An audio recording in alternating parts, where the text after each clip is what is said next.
वैष्णव जन तो तेन कहिए जे,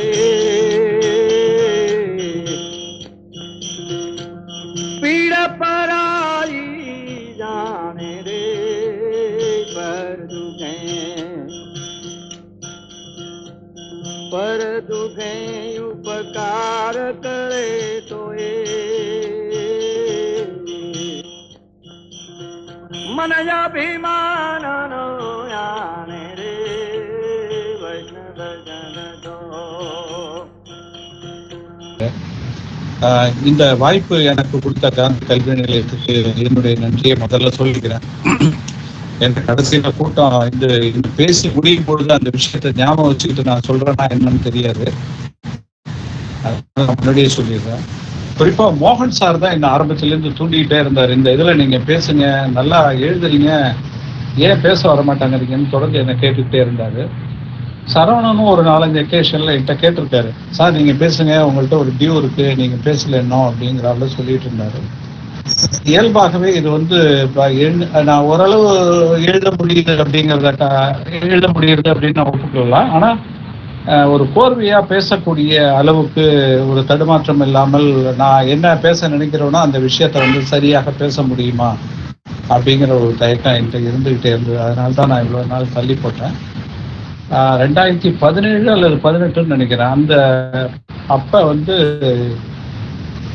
இப்ப நான் பேச போற ஆத்தர் சுனில் கில்னானி எழுதின த ஐடியா ஆஃப் இந்தியா அப்படிங்கிற புத்தகத்தை தமிழ்ல மொழிபெயர்த்திருந்தேன். இந்தியா என்கிற கருத்தாக்கம் அப்படிங்கிற பேர்ல. அந்த புத்தகம் காந்தி சென்டர்ல அறிமுகப்படுத்தப்பட்டது. பீட்டர் துர்ராஜ் பேசினார்னு நினைக்கிறேன். அதுல எனக்கு ரொம்ப சந்தோஷமான ஒரு விஷயம் அன்னைக்கு என்னன்னா, அந்த புத்தகத்தை பத்தி கேள்விப்பட்டு ஒரு அமைப்பை சார்ந்தவங்க, எந்த அமைப்புன்னு இன்னைக்கு எனக்கு பேர் மறந்து போச்சு, ஒரு 25 புத்தகங்களை சந்தியா பதிப்பகத்தில் வாங்கி அங்க கூட்டத்துக்கு வந்திருந்தவங்களுக்கு எல்லாம் அன்பளிப்பா கொடுத்தாங்க. ரொம்ப சந்தோஷமான ஒரு தருணமா இருந்தது. அதற்கப்புறம் காந்தி பகத்சிங்னு ஒரு புத்தகம், அப்புறம் முத்துலட்சுமி ரெட்டின்னு நான் மொழிபெயர்த்த ஒரு புத்தகம், அப்புறம் சமீபத்தில் இந்தியாவில் புதிய எழுச்சி அப்படிங்கிற ஒரு 4 புத்தகத்தை காந்தி சென்டர்ல பேசியிருக்காங்க. நான் பேசினது ஒரு கிட்டத்தட்ட அந்த அமைப்போடு எனக்கு ஒரு 7 வருஷத்துக்கு மேலே பழக்கம் இருந்தாலும் இப்போ தான் முதல் முறையாக பேசுகிறேன். அதனால் டிஸ்க்ளைமராக சொல்லிக்கிறேன், ஏதாவது தவறு இருந்தால் மன்னித்து விடுங்கள் அப்படிங்கிறது தான். இந்த சுனில் கில்னானியை பற்றி நம்ம ஓரளவு கேள்விப்பட்டிருக்கலாம். த ஐடியா ஆஃப் இந்தியா அப்படிங்கிற ஒரு சொல்லாக்கத்தை முதல்ல இந்தியாவுக்கு கொடுத்தவர் அவர் தான் அப்படின்னு சொல்லலாம். த ஐடியா ஆஃப் இந்தியா இந்த புத்தகத்தில் அவர் அந்த சொல்ல பயன்படுத்துகிறார். இந்த coin of the particular word அதை உலகம் முழுக்க பரவல. அந்த புத்தகம் ஒரு ஹாட் கேக்காக விற்றுது. உலகம் முழுக்க பல லட்சம் பிரதிகள் அந்த புத்தகம் விற்றுது. அதுக்கப்புறம் தான் அவர் சுனில் கில்னானி ஃபேமஸ் ஆனார். அவர் அப்போ அந்த புத்தகம் எழுதும்போது லண்டன்ல கிங்ஸ் காலேஜில் அரசியல் பேராசிரியராக இருந்தார். அப்புறம் இந்தியாவுக்குன்னு ஒரு தனி டிபார்ட்மெண்ட் அவங்க வச்சுருந்தாங்க. அந்த டிபார்ட்மெண்ட்டினுடைய டைரக்டராக அவர் வேலை பார்த்தார். அதுக்கப்புறம் இப்போ அவர் டெல்லியில் பக்கத்தில் ஹரியானாவில் அசோகா யூனிவர்சிட்டியில் ஒரு ப்ரொஃபஸராக இருக்கார். இது அவரை பற்றி அவர் ஒரு லிபரல் அப்படின்னு சொல்லலாம், செக்குலரிஸ்ட்னு சொல்லலாம், லெஃப்ட் ஓரியன்ட் பர்சன் சொல்ல முடியுமா என்னன்னு தெரியல. பட் ஒரு முற்போக்குவாதின்னு நம்ம தாராளமாக சொல்லலாம், முற்போக்கு சிந்தனையாளர் அப்படின்னு சொல்லலாம். இந்த புத்தகம் மாதிரியே இன்னொரு புத்தகம் ராமச்சந்திர குஹா எழுதியிருக்காரு. அவர் மேக்கர்ஸ் ஆஃப் மாடர்ன் இந்தியா அப்படின்னு அதுக்கு ஒரு பேர் கொடுத்துருக்காரு. அதில் கிட்டத்தட்ட ஒரு 21 ஆளுமைகளை, பர்சனாலிட்டிஸை அவர் அறிமுகப்படுத்துறாரு. ராஜா ராம் மோகன் ராய் தொடங்கி நம்ம பல பேருக்கு நிச்சயமா தெரிந்திராத கன்னட மகாராஷ்டிராவில் சேர்ந்த ஒரு எழுத்தாளர், சமூக சீர்திருத்தவாதி, கவிஞர் அமித் டால்வே அப்படிங்கிற ஒரு கவிஞரோட கிட்டத்தட்ட சேர்த்து மொத்தம் 21 ஆளுமைகளை அவர் அறிமுகப்படுத்துறாரு. ரொம்ப முக்கியமான ஆளுமைகளை அறிமுகப்படுத்தியிருப்பாரு. ஆனா அவர் ஒரு 500 ஆண்டு வரலாற்றை, இந்தியாவினுடைய வரலாற்றை சொல்லணும்னு முற்படுறார். அந்த அடிப்படையில ஒரு 50 ஆளுமைகளை தன்னுடைய இந்த புத்தகத்துல அவர் அறிமுகப்படுத்த முயற்சி பண்றாரு. அதுல மன்னர்கள் இருக்காங்க, சுல்தான்கள் இருக்காங்க, பேரரசர்கள் இருக்காங்க, சுதந்திர போராட்ட வீரர்கள் இருக்காங்க, அரசியல்வாதிகள் இருக்காங்க, திரைப்பட கலைஞர்கள் இருக்காங்க, மருத்துவர்கள் இருக்காங்க, இன்னும் பல்வேறு தரப்பை சார்ந்தவர்கள் இதில் இருக்காங்க. தான் அவர் திருப்பி என்ன சொல்றாரு, ஒரு பன்மைத்தன்மை வாய்ந்த இந்தியாவை ரெப்ரசன்ட் பண்றதுக்கு இந்த மாதிரி ஆணையை பற்றி பேசணும் அப்படிங்கிற ஒரு சிந்தனை எனக்கு ஏற்பட்டது. அந்த அடிப்படையில தான் நான் இதை இப்படி எடுத்துக்கிட்டது, என்னுடைய தேர்வு இப்படி இருந்ததுன்னு சொல்றாரு. இந்த புத்தகத்தை பத்தி த கார்டியன் அப்படிங்கிற ஒரு மேகசின் ஒரு ரிவ்யூ, அழகான ஒரு ரிவ்யூ எழுதியிருக்கு. அந்த ரிவ்யூல இது என்ன சொல்றாங்கன்னா, இந்த புத்தகம் ஒரு அழகான கலைடாஸ்கோப் அப்படின்னு சொல்லி அந்த ரிவ்யூல சொல்றாங்க. அதுல தான்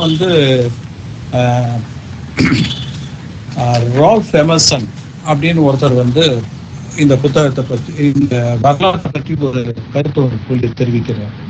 அது என்னன்னு சொல்றாரு அப்படின்னா, வரலாறு என்பதே கிடையாது, எல்லாமே வாழ்க்கை வரலாறு, அதாவது பயோகிராஃபி தான் இருக்கு.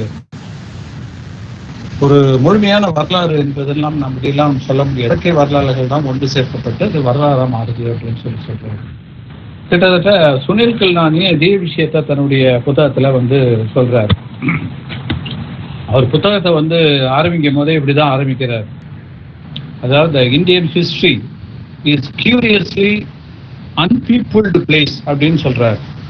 அதாவது இது இந்திய வரலாறு என்பது அரச வம்சங்கள், பேரரசுகள், வரலாற்று நிகழ்வுகள், சமயம், ஜாதி இவற்றால் தான் நிரம்பி இருக்கிறதை தவிர்த்து மக்களை பற்றி, ஒரு முக்கியமான மனிதர்களை பற்றி, ஆளுமைகளை பற்றிய ஒன்றாக அது இல்லை அப்படின்னு சொல்லி அவர் எழுதுறாரு. அப்படிதான் அது தொடங்குறாரு.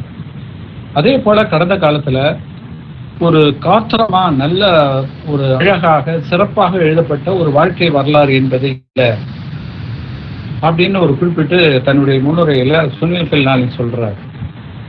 அந்த குறையை நீக்கிற விதமாகத்தான் நான் இந்த புத்தகத்தை எழுதுறேன். இது வாழ்க்கை வரலாறுகளாகவே கொண்ட ஒரு வரலாற்றை சொல்லும் முறை, பல்வேறு ஆளுமைகள். இப்போ உதாரணமா அப்ரஹாம் லிங்கனோ, இல்லை நம்ம உதாரணத்துக்கு நம்ம தலைவரே எடுத்துக்கலாம், மகாத்மா காந்தி. மகாத்மா காந்தியினுடைய வாழ்க்கை வரலாறு நம்ம எழுதும்போது அது கிட்டத்தட்ட ஆப்பிரிக்காவினுடைய, இந்தியாவினுடைய ஒரு வரலாறு தான் மாறுது.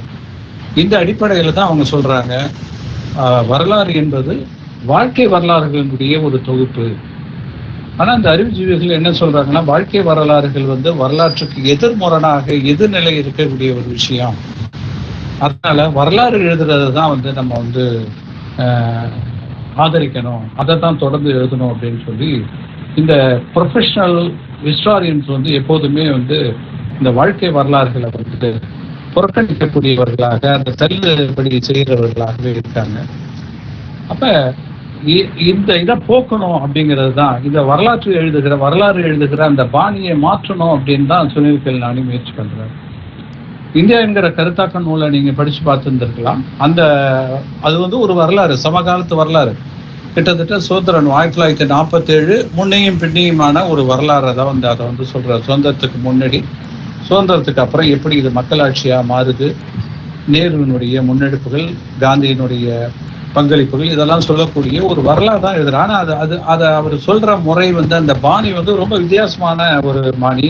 அதை அவர் சொல்லியிருப்பாரு, நான் ஒரு வித்தியாசமான பாணியில தான் எழுதணும், வித்தியாசமான முறையில தான் இந்த வரலாற்றை, சமகால இந்தியாவினுடைய வரலாற்றை சொல்லணும்னு நான் நினைக்கிறேன் அப்படின்னு சொல்லி வித்தியாசமாகவே அந்த வரலாற்றை சொல்லியிருப்பார். கிட்டத்தட்ட இதுவும் அப்படித்தான் நாம பார்க்க முடிகிற ஒரு விஷயமாக நம்ம பார்க்கணும். இப்ப இதுல கிட்டத்தட்ட ஒரு 50 பேருடைய வரலாற்றை, வாழ்க்கை வரலாற்றை அவர் சொல்றாரு. அதை நான் ஒரு டீட்டெயிலா நான் உங்கள்கிட்ட எத்தனை பேரை பத்தி அவர் சொல்லியிருக்காருங்க, அந்த 50 பேர் யாரு, என்ன கேட்டகரியில் அவங்க வராங்க அப்படிங்கிறத பற்றி உங்கள்கிட்ட சொல்லலாம் அப்படின்னு நினைக்கிறேன். அதுல அரசியல் ஆளுமைகளை 8 பேரை பற்றி அவர் பேசியிருக்காரு. அதாவது காந்தி, சுபாஷ் சந்திர போஸ், ஜின்னா, அம்பேத்கர், ஷேக் அப்துல்லா, கிருஷ்ணமேனன், இந்திரா காந்தி, சரண் சிங். கிட்டத்தட்ட இவங்க எல்லாரையும் நமக்கு தெரியும். ஓரளவு இவங்களை பற்றி படிச்சிருக்கோம். ஏன்னா சரண் சிங்கை பற்றி கொஞ்சம் குறைச்சி நம்ம தெரிஞ்சிருந்திருக்கலாம். இல்லை கிருஷ்ணமேனனை பற்றி நுவான்சஸா சில விஷயங்கள் தெரிஞ்சிருக்கிறோம். ஆனா ஒரு மேக்ரோ லெவலில் அவரை பற்றி ரொம்ப அதிகமா நமக்கு தெரியாம இருந்திருக்கலாம். அடுத்தது வந்து சமயம் சார்ந்த சமய அறிஞர்கள், சமயத்தை தோற்றுவித்தவர்கள் அப்படிங்கிற பார்த்தா புத்தர், மகாவீரர், ஆதிசங்கரர், அப்புறம் ஒரு சமயத்தோடு இந்து மதத்தோடு தொடர்புடைய ஒரு இந்து புதிய விஷயங்களை பேசிய விவேகானந்தர். இந்த 4 பேர் அவர் வந்து பேசுறார். அடுத்தது வந்து பழங்காலத்து அறிஞர்களாக, அறிவியல் அறிஞர்களாக கூட நம்ம அவங்கள சொல்லலாம். அறிஞர்கள் பழங்காலத்து ஒரு ஒரு ஒரு ஒரு 1000 வருஷங்களுக்கு முன்னாடி இருந்தவர்கள். அதாவது அவங்க வந்து பாணினி, சரகர், ஆரியப்பட்டர், இந்த 3 பேரை பத்தி அவர் தனியா ஒரு கட்டுரைகள் எழுதுறார். அப்புறம் ஒரு ட்ரீட்டிஸ்ன்னு சொல்லக்கூடிய ஒரு அந்த காலத்து அரசர்கள் எப்படி இருக்கணும், எந்த மாதிரி ஆட்சி செய்யணும், தங்களுடைய ஆட்சியை எப்படி அவங்க பாதுகாத்த முடியும் அப்படிங்கிற சொல்லக்கூடிய ஒரு வழிகாட்டி நூலாக எழுதின அர்த்த சாஸ்திரத்தை எழுதின கௌடில்யரை பற்றியும் அவர் வந்து எழுதியிருக்காரு. அப்புறம் பேரரசர்கள் அப்படிங்கிற வரிசையில நம்ம பார்க்கும்போது அசோகர் வராரு, ராஜராஜ சோழன் வராரு, கிருஷ்ணதேவராயரை பத்தி பேசுறாரு, அக்பர், தாராஷிகோ, சிவாஜி. இதுல கிட்டத்தட்ட இந்த எத்தனை பேர் சொல்லியிருக்கேன், 5 பேர். 5 பேர்ல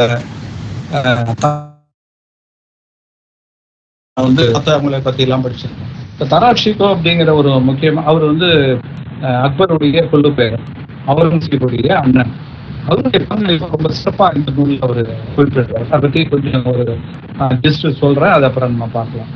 அப்புறம் மாலிக் ஆம்பர் அப்படின்னு சொல்லி ஒரு அடிமையை பத்தி முக்கியமா அவர் எழுதுறாரு. அபிசினியாவில் வந்து இந்தியாவில் தக்கான பீடபூமி, தக்கான பிரதேசத்துல அடிமையாக விற்கப்பட்டு சில அரசர்களிடம் அடிமையாக இருந்த மாலிக் ஆம்பர் எப்படி வந்து இன்னைக்கு சொல்லாமல கிங் மேக்கர் அப்படின்னு நம்ம சொல்றோம்ல, அதே போல ஒரு கிங் மேக்கராக எப்படி இந்த மாலிக் ஆம்பர்ங்கிற அபிசீனிய அடிமை மாறினாரு அப்படிங்கிற ஒரு விஷயத்தை பற்றி பேசுறாரு. அப்புறம் சமூக சீர்திருத்தவாதிகள் அப்படின்னு யாராவது சொல்லலாம். அவங்க பசவண்ணர், கபீர், குருநானக், மீராபாய், ராஜா ராம்மோகன் ராய், ஜோதிராவ் பூலே, பிர்சா முண்டா, பெரியார், இவங்களை பற்றி பேசுறாரு. இதுல நான் வந்து மீராபாயை வந்து இந்த குரூப்போட சேர்க்கலாம் அப்படின்னு பாக்குறேன். பின்னாடி வந்து கவிஞர்கள் அப்படிங்கிற சுஃபி நபர்கள், சுஃபி கவிஞர்கள், சுபிகள் அப்படிங்கிற விஷயத்துல மீராபாயை சேர்க்க முடியாது அப்படின்னு நான் நினைக்கிறேன். அதனால சமூக சீர்திருத்தவாதிங்கிற லிஸ்ட்ல வந்து நான் மீராபாயை சேர்க்கிறேன். அவர் வந்து ஏன் அந்த இடத்துல அவங்கள நான் போடுறேன் அப்படின்னா, ஒரு மரபார்ந்த விஷயங்களை மீறி புதிய விஷயங்களை தேடி சென்ற ஒரு பெண் அப்படிங்கிற முறையில நம்ம வந்து பார்க்கணும். அதே போல இதுல பிர்சா முண்டா வந்து தெரியும், நம்ம கேள்விப்பட்டிருக்கோம்.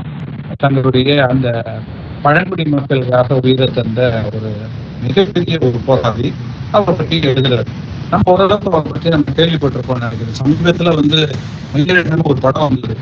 இந்த படத்துல நீங்க வந்து அந்த நம்ம அவர் பேர் என்ன, அரவிந்த் சாமி, நம்ம கார்த்திகோட வீட்டுள்ள நுழையும் போது வரிசலா படம் மாட்டியிருக்கோம். அதுல வந்து பெரியாருக்கு நெத்தியில போட்டு வச்சு மாலை போட்டிருக்கோம். பக்கத்துல பிர்சா முண்டாவோட படம் வைக்கப்பட்டிருக்கும். எனக்கு ஆச்சரியமா இருந்தது.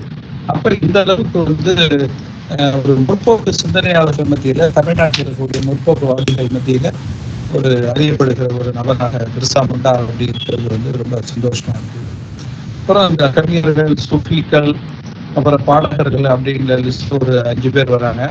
அவர் வந்து அமீர் குஸ்ரு, தாகூர், முகமது இக்பால், மேண்டோ பிரிவினைக்கு பிறகு ஒரு பாகிஸ்தான் போன ஒரு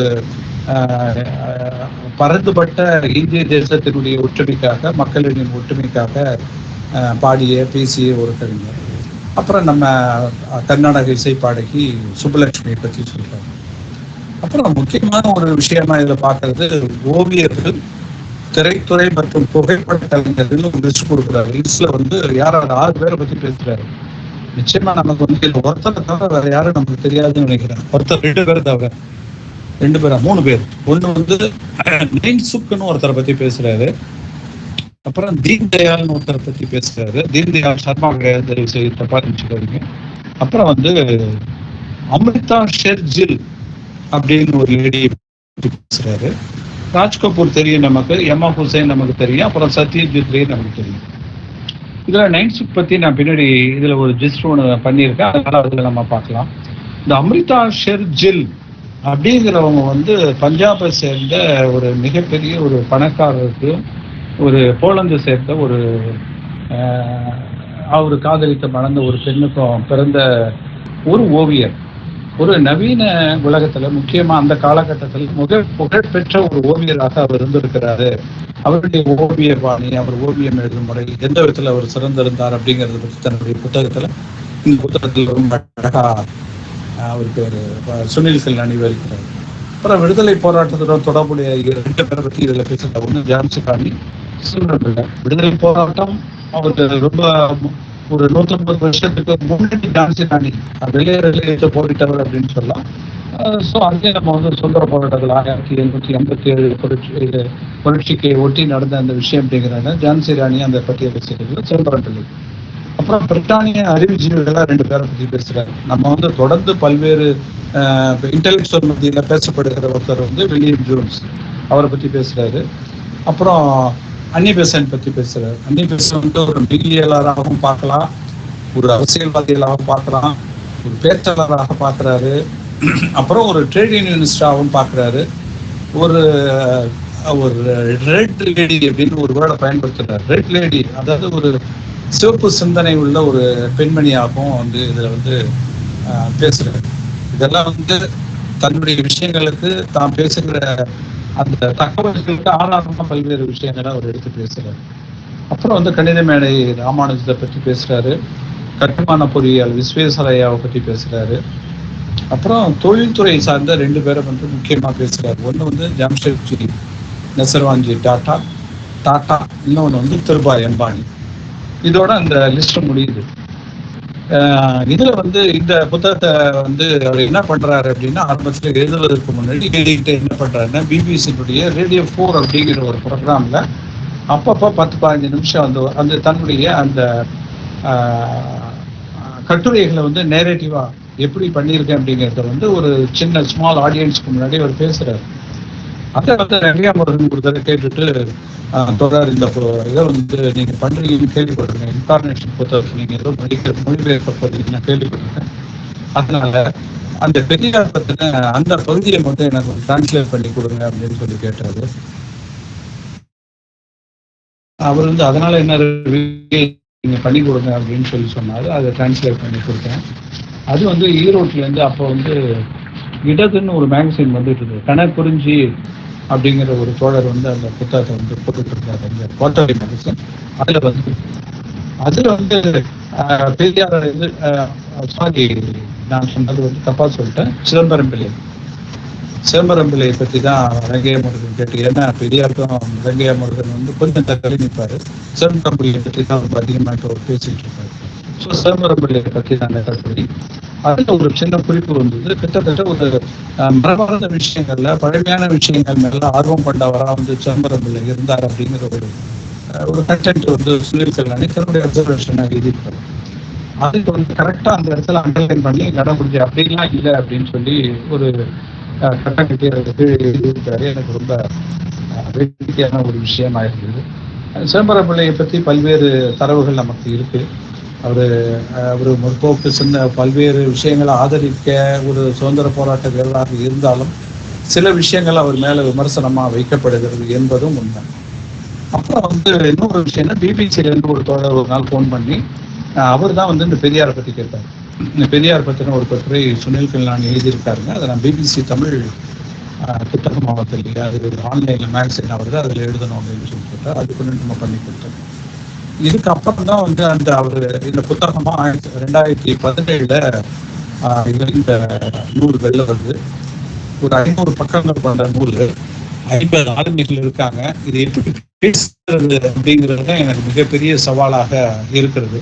இதனால நான் என்ன பண்றேன் அப்படின்னா, ஒரு 15 பேரை பற்றி ஒரு குறிப்புகள் மாதிரி நான் சொல்றேன். என்னுடைய அப்சர்வேஷன் அப்படிங்கிறத விட சுனில் கல்யாணி எப்படி இந்த ஒரு 15 பேரை பார்த்துருக்கிறாரு அப்படிங்கிறத பற்றி நம்ம இது சொல்லலாம் அப்படின்னு பார்க்குறேன். அப்புறம் வந்து ஒரு 3 பேரை பற்றி என் பார்வையில் இன்றைய காலகட்டத்தில் பன்மைத்தமும் சமுதாயத்தில் நல்லிணக்கமும் கீழே உள்ளவங்க எப்படி மதிக்கப்படணும், அவங்களுடைய உரிமைகளும் மற்ற விஷயங்களும் ஏன் மதிக்கப்படணும் அப்படிங்கிறது பேசப்படுகிற விஷயமாக இருக்கக்கூடிய இந்த காலகட்டத்தில் நான் முக்கியமாக கருதக்கூடிய ஒரு 3 நபரை வந்து கொஞ்சம் விரிவாக பேசலாம் அப்படிங்கிறது தான் என்னுடைய இந்த எண்ணம். அது எப்படி நடக்க போகுது, எப்படி அதை நான் பண்ண போகிறேன் அப்படின்னு தெரியல. அதற்கு முன்னாடி இதுல வந்து நேருவை பத்தி அவர் எழுதல. ஏன் எழுதல அப்படிங்கிறதுக்கு அவர் ஒன்றும் காரணம் சொல்லல. ஆனா நேரு இல்லைங்க இதுல அப்படின்னு அவர் சொல்றாரு. ஆனா அவர் தனியா அவரை பத்தின ஒரு மிகப்பெரிய ஒரு பயோகிராஃபி எனக்கு தெரிஞ்சு ஒரு 20 வருஷமா எழுதிக்கிட்டு இருக்காரு. அது எப்ப கொண்டு வர போறான்னு தெரியல.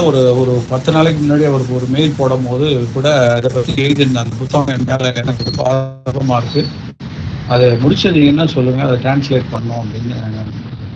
இந்த புத்தகத்தை நான் பேசுறதுக்கு தேர்ந்தெடுத்ததுக்கு மற்றொரு காரணமும், நான் இந்த புத்தகத்தை டிரான்ஸ்லேட் பண்ணணும், இதை வந்து தமிழில் கொண்டு வரணும் அப்படிங்கிற ஒரு ஆர்வம் தான். ஓரளவு படிச்சிருந்தேன், ஒரு சில அத்தியாயங்கள் நான் தமிழில் மொழிபெயர்த்தும் வச்சிருக்கேன். அப்படிங்கிறது தான் சரி, இதை கொஞ்சம் நம்ம எளிமையாக பேசிடலாம், எளிமையாக அப்படிங்கிறத விட எளிதாக பேசிடலாம் அப்படிங்கிறது தான் இதுக்கு ஒரு காரணம். ஆனால் அவர் என்ன சொல்றாருன்னா, நேரு வந்து இந்த புத்தகத்தில் ஆங்காங்கே அப்படியே தூவப்பட்ட அந்த மலர்கள் போல வந்துகிட்டே இருப்பார். அவருடைய கருத்துக்கள், அவருடைய தாக்கம் வந்து நூல் ஆங்காங்கே இருக்கும் அப்படின்னு சொல்றாரு. அது குறிப்பா அவர் என்ன சொல்றாருன்னா, நேரு வந்து ஒரு இந்தியாவினுடைய கலாச்சாரத்தையும் பண்பாட்டையும் வந்து குறிப்பதற்கு ஒரு சொல்ல பயன்படுத்துறாரு.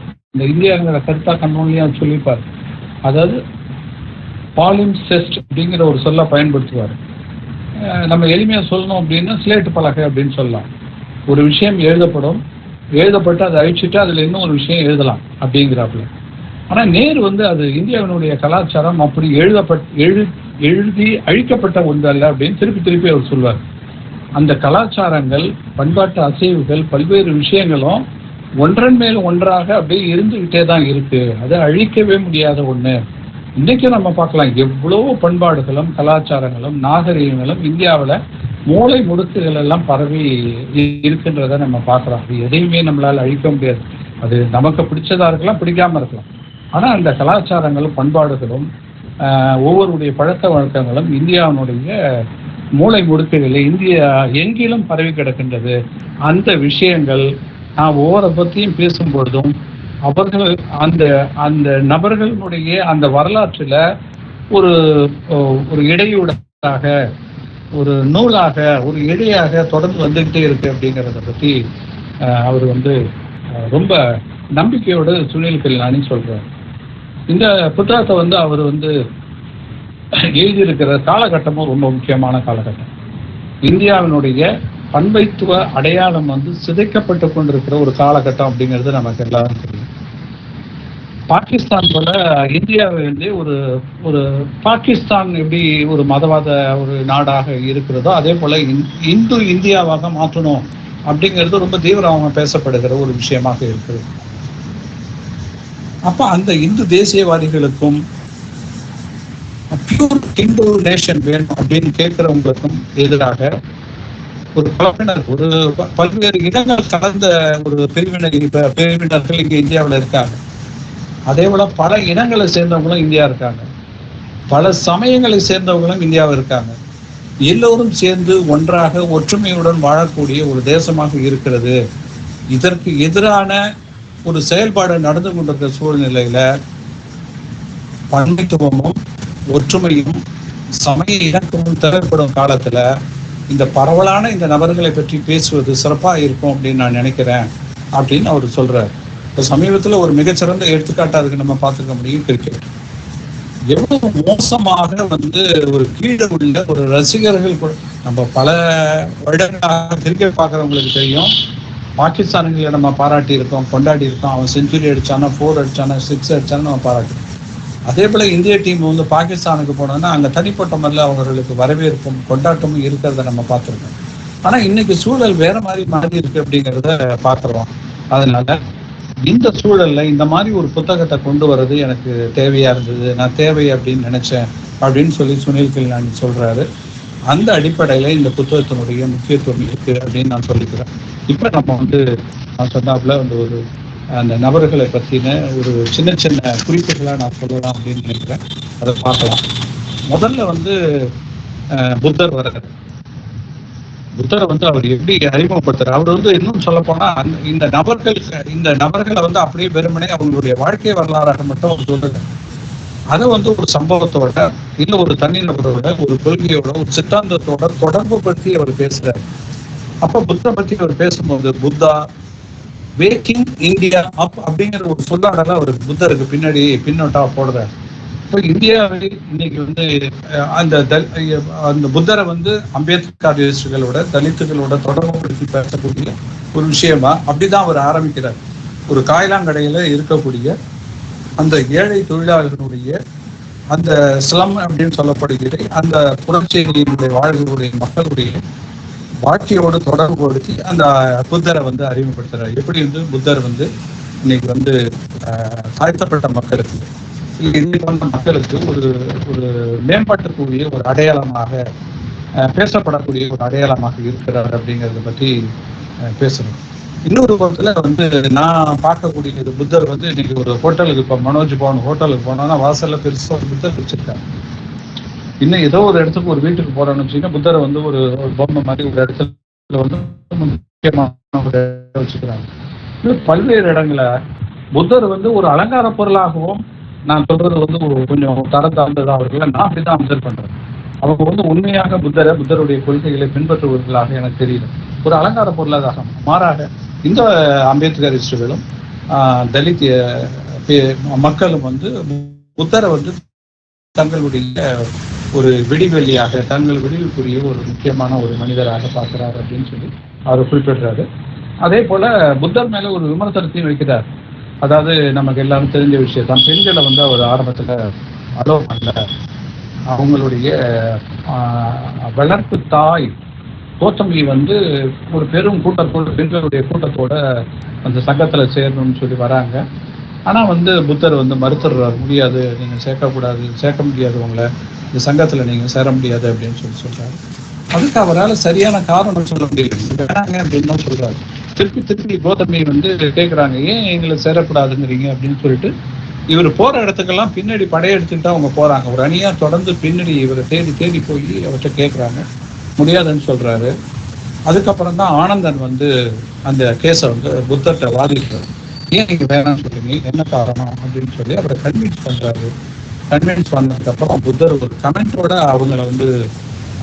அவங்கள சேர்த்துக்கிறாரு. அது என்ன கமெண்ட் அப்படின்னா, ஒரு 1000 வருஷம் நம்ம இருக்கோம் அப்படின்னு நினைச்சோம்னா இவங்களெல்லாம் நம்ம சேர்த்துக்கிட்டோம்னா 500 வருஷத்துலேயே இந்த சங்கம் வந்து முடிந்து போவதற்கான ஒண்ணுமில்லாமல் போவதற்கான வாய்ப்புகள் இருக்கு, சரி நம்ம இவங்களை சேர்த்துப்போம் அப்படின்னு சொல்லி சொல்றாங்க. ஆனா அதுக்கப்புறம் சேர்ந்ததுக்கு அந்த பிக்னிக்கள் அந்த தெரிக்கதை அப்படிங்கிற ஒரு கவிதை நூல் அவங்க அந்த பாடல்கள் அந்த பிக்னிக்கள் பாடிய பாடல்கள் வந்து ஒரு பெரிய கலெக்ஷன் இருக்கு. அதுல நம்ம படிச்சு பார்த்தா அவங்களுக்கு எவ்வளவு பெரிய விடிவை வந்து அந்த சங்கமும் மற்ற விஷயங்களும் தந்தது அப்படிங்கிறத நம்ம பார்த்துக்க முடியும். இது வந்து புத்தரை பத்தினது. அடுத்தது வந்து அகிம்சை வீரர் மகாவீரரை பற்றி பேசுறாரு. அவர் அகிம்சை வீரர்னே மகாவீரரை அவர் வந்து சொல்லிடுறோம், அகிம்சா அப்படின்னு தான் குறிப்பிடுறாரு. நம்ம வந்து மகாத்மா காந்தியை இந்த இடத்துல ரொம்ப அதிகமாக அவர் சுட்டி காட்டுறாரு. மகாத்மாவுக்கு வந்து மோகன்தாஸ் கரம்சந்த் காந்திக்கு இந்த குருடர்களும் யானை அப்படிங்கிற கதை ரொம்ப பிடிக்கும் அப்படின்னு சொல்லி ஆரம்பிக்கிறாரு. 1920 அவர் எழுதுறாரு, அவரவரை பார்வையில் எது சரி, மற்றவரின் பார்வையில் அது தவறாக இருக்கலாம். யானையை நன்கறிந்த ஒருவனின் பார்வையிலிருந்து அது சரியாகவோ அல்லது தவறாகவோ இருக்கலாம் அப்படின்னு அவர் குறிப்பிட்டு சொல்றாரு. இந்த நீதி கதையை வந்து காந்திக்கு வந்து யதார்த்தத்தின் பன்முகங்கள் அப்படிங்கிற ஒரு கோட்பாட்டை வந்து அதனுடைய விளக்கமா தோன்றியது அப்படின்னு சொல்லி சுனில் கல்யாண் சொல்றாரு. இந்த கோட்பாடு தான் ஒரு இஸ்லாமியனை அல்லது ஒரு கிறிஸ்துவனை அவர்களுடைய நிலையிலிருந்து பார்க்கக்கூடிய மதிப்பிடுவதற்கு காந்திக்கு கற்றுத்தந்தது அப்படின்னு சொல்றாரு. காந்தியர்களுக்கு இந்த விஷயம் தெரிஞ்சிருக்கலாம். அவர் காந்தி சொன்னதா சொல்றாரு, எனது எதிராளிகளின் அறியாமையை கண்டு நான் மனம் கசந்தது உண்டு, ஆனால் இன்று அவர்களை என்னால் நேசிக்க முடியும். ஏனென்றால் மற்றவர்கள் என்னை பார்ப்பது போல் நான் என்னையே பார்த்து கொள்ளும் கண் எனக்கு இப்போது வாய்த்திருக்கிறது. சத்தியம் மற்றும் அகிம்சை இரட்டை கோட்பாட்டின் விளைவுதான் இந்த அநேகந்தவாதம் அப்படிங்கிற ஒரு சொல்ல. அநேகந்தவாதம் அப்படிங்கிறது அந்த சன்ஸ்கிரிட் சொல்லுது, அது பன்முகவாதம்னு நம்ம தமிழ்ல சொல்லலாம். அப்ப அந்த மகாவீரருடைய எளிமையும் சிக்கனமும் தான் பிராமணர்களுக்கும் ஒரு மிகப்பெரிய ஒரு சவாலாக இருந்தது அப்படின்னு சுனில் கல்யாணி அதில் எழுதுறாரு. புத்தருடைய பாதை வந்து இதை விட இன்னும் கொஞ்சம் எளிமையாகவும் கொஞ்சம் மென்மையாகவும் இருந்தது அப்படிங்கிறது சுட்டி காட்டப்படுது. மகாவீரர் புத்தருடைய பார்வையிலிருந்து வேறுபட்ட ஒரு குறிக்கோளை அடைவதற்கான ஒரு பாதையாக இருந்தது. மகாவீரர் பிறந்த அந்த சத்திரியவர்த்தனுடைய வம்சத்தினுடைய வீரம், உறுதி, தெளிவான பார்வை, அதனுடைய நீட்சியாக இந்த விஷயம் இருந்திருக்கலாம் அப்படின்னு சொல்லி அவர் தன்னுடைய அப்சர்வேஷனை சொல்றார். அப்புறம் அவரை பத்தி எழுதின ஒரு துண்டாஸ் அப்படிங்கிற ஒரு அறிஞர் ஒரு அப்சர்வேஷன் வைக்கிறார். நம்ம இந்துக்கள் மத்தியில, இந்தியர்கள் மத்தியில இருக்கக்கூடிய உபவாசம், அந்த பட்டியல் இருக்கிறது, தன்னை தாமே வருத்தி கொடுக்கிற அந்த பழக்க வழக்கங்களை பற்றி அவர் ஒரு அப்சர்வேஷன் வைக்கிறார். உறுதி மற்றும் வீரம் என்பதன் உட்பொருள் ஜைன துறவியின் லட்சியத்தை சிறப்பாக வெளிப்படுத்துகிறது. நவீன உலகில் நம்மில் பலர் சூழ்நிலையை சற்றே எதிர்மறை போக்கில் பார்க்கிறோம். ஆனால் உபவாசமோ சமய நம்பிக்கையே உள்ள ஒருவர் தன்னை வருத்தி கொள்ளும் வகையில் மேற்கொள்ளும் உடல் ரீதியான சித்திரவதைகளோ வேதனைகளோ இந்தியாவில் உயரிய வழிமுறைகளாக பார்க்கப்படுகின்றன. ஏறத்தாழ அந்த மனுஷனை ஒரு வீரன் போல நம்ம பார்க்கிறோம் அப்படிங்கிற ஒரு அப்சர்வேஷன் சொல்றாரு. இப்ப இந்த இடத்துல நம்ம காந்தி நினைவுக்கு வராரு. உடல் அளவிலும் மனதளவிலும் காந்தி தன்னை எப்படி வருத்திக்கிட்டார் அப்படிங்கிறத நம்ம பார்க்கிறோம். அதே போல ஜைன மதத்தில் பார்க்கப்பட்ட காணப்படுகிற இந்த பண்புகள் காந்தி எப்படி சொல்லுது கொண்டு உருவாக்கின அப்படிங்கிற ஒரு விஷயத்தை பார்க்கலாம். அறவழி செயல்பாட்டராக காந்தி தன்னை உருமாற்றிக் கொள்வதற்கு, தன்னை மாற்றிக்கொள்வதற்கு, உருவாக்கி கொள்வதற்கான ஒரு உந்துகோலாக, ஒரு உதவியாக இந்த ஜெயின பண்புகள், ஜெயின மதத்தினுடைய அந்த கோட்பாடுகள் இருந்தன அப்படின்னு சொல்றோம். புத்தருடைய வாழ்க்கையிலும் ஜெயின மகாவீரருடைய வாழ்க்கையிலும் சில வித்தியாசங்களை இவர் சொல்றாரு. இந்த மதங்களை பற்றி பேசுகிற தத்துவ அறிஞர்களும் சிந்தனவாதிகளும் எதிர் நிலையில பேசக்கூடிய விஷயங்களையும் நம்ம பார்க்கிறோம். அதே புத்தர் சொல்லக்கூடிய நம்ம உதாரணமா நம்ம இந்து மதத்தில் சொல்றோம், ஒரு சொர்க்கத்தை அடையிறது, ஒரு பரலோக நிலையை அடையிறது, அடுத்த பிறவி இல்லாத ஒரு நிலையை அடையிறது அப்படிங்கிற ஒரு விஷயத்தை பத்தி பேசுறோம். இப்போ புத்தர் என்ன சொல்றாரு, விரதம் இருக்கிறது, போனது வந்தது, இந்த விஷயங்கள்னால அந்த விஷயத்தை நம்ம அடைவது என்பதை காட்டிலும் நல்ல செயல்கள், நல்ல சொற்கள், நல்ல வாழ்க்கை முறை, இந்த விஷயங்கள் உங்களை அடுத்த நிலைக்கு, ஆன்மீக நிலைக்கு, ஒரு உயர்ந்த நிலைக்கு உங்களை எடுத்து செல்லக்கூடிய ஒரு பாதையாக இருக்க முடியும் அப்படின்னு சொல்றாரு. ஆனால் ஜெயினர்கள் இந்த விஷயத்த மறுக்கிறாங்க.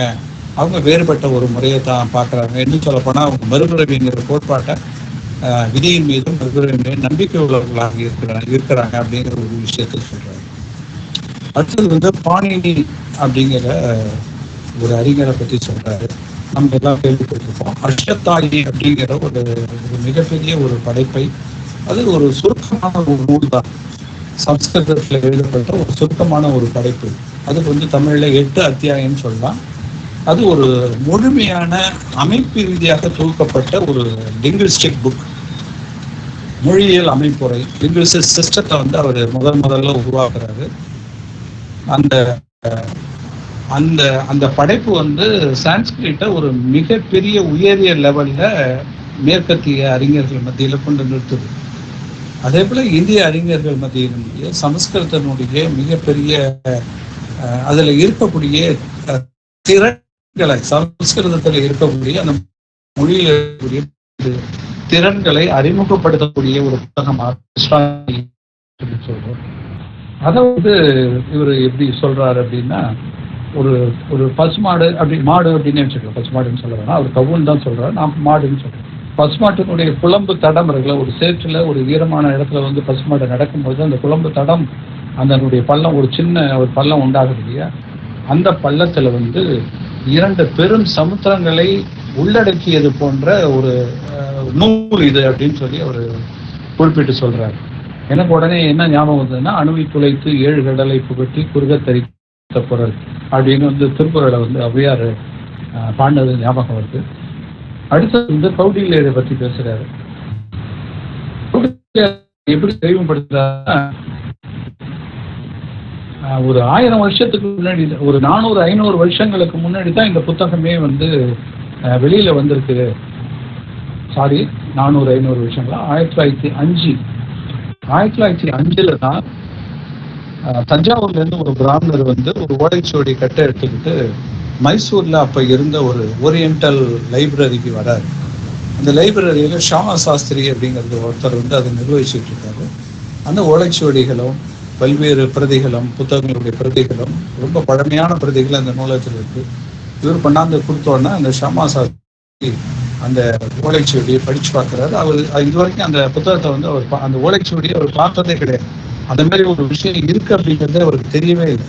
இதை படிச்சோன்னா ஒரு புதுமையான ஒரு விஷயமாக இருக்கிறது. இதுவரை பேசாத பல்வேறு விஷயங்களை இதை பேசுது. இதுவே நம்ம வந்து ஆங்கிலத்தில் மொழிபெயர்க்க கூடாது அப்படின்னு சொல்லி அவர் என்ன பண்றாருன்னா பார்த்தா அந்த விஷயத்தை வந்து மொழிபெயர்த்து ஆங்கிலத்தில் மொழிபெயர்த்து இது வெளியிடுறாரு. வெளிநாடுகளுக்கு போகுது, வெளிநாட்டு அறிஞர்களுடைய பார்வைக்கு அது போகுது. அதுல சுனில் விஷயம் என்ன சொல்றாருன்னா, இன்னைக்கு உள்ள காலகட்டத்துல பல அரசுகள் பன்முகப்பட்ட உலக சூழல் பன்முகப்பட்ட உலக சூழல்ல பல அரசுகளும் செய்யக்கூடிய இருக்கக்கூடிய ஒரு சூழல்ல இந்த நூல் எவ்வளவு முக்கியத்துவம் வாய்ந்தது அப்படிங்கிறத வந்து அந்த காலத்துல பல்வேறு அரசுகளும் மன்னர்களும் பேரரசுகளும் இருந்த சூழல்ல கௌடில்யர் இந்த விஷயங்களை சொல்ற விஷயங்களை வச்சு பார்க்கும்போது ரொம்ப பொருத்தப்பாடு உடையதா அவர் சொல்றாரு. உதாரணமாக ஒரு ராஜா வந்து ஒரு ராஜ்யத்தை ஒரு நிலப்பரப்பு கைப்பற்றலாம் அப்படின்னா அந்த நிலப்பரப்பை எப்படி வந்து தக்க வைத்துக் கொள்வது, அங்கு உள்ள மக்களை வந்து எப்படி தன் ஆட்சியின் கீழே அமைதியாக வாழக்கூடிய மனிதர்களாக மாற்றுவது, அதுக்கு என்னென்னலாம் செய்யணும், அப்புறம் வந்து ரகசியமா ஒற்றர்களை எப்படி நிறுவுறது, அப்புறம் வந்து பணம் வந்து ரகசியமா வருமானம் சேர்க்கிறவங்க பணம் சேர்க்கிறவங்களை எப்படி வந்து கண்காணிக்கிறது, அப்புறம் எப்படி வந்து குற்றவாளிகளையும் இல்ல சந்தேகப்படுகிற நபர்களையும் விசாரிக்கிறது, சித்திரவதை பண்றது, அப்புறம் புலனாய்வு பண்றது அப்படிங்கிற விஷயங்களை பத்தி எல்லாம் முன்னாடியே